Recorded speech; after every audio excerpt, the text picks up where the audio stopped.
કચ્છી સ્ત્રીઓ એવું ગાય છે કે રાણો અચિંધો રાજમે ભેણું રાણો અચિંધો રે. આ રાણો એટલે કોણ? રાણો અચિંધો એટલે રાજા આવશે. કચ્છમાં તો મહેમાનને પણ રાજા જ ગણવામાં આવે, એવી અતિથિ સત્કારની ભાવના છે. મહેમાન આવે તો જાણે ઘરમાં રાજા આવ્યા ન જુઓ એમ.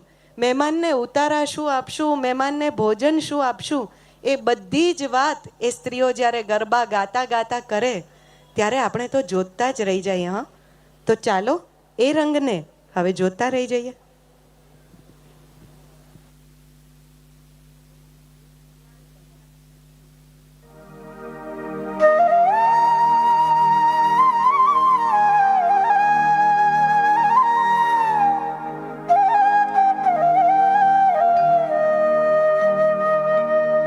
राणो अचिंधो राज में भेणु राणो अचिंधो रे.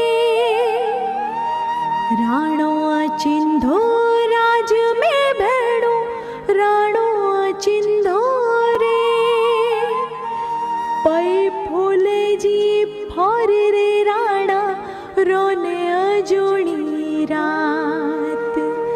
पै फूले जी फर रे राणा रोने अजोणी रात.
राणो अचिंधो राज में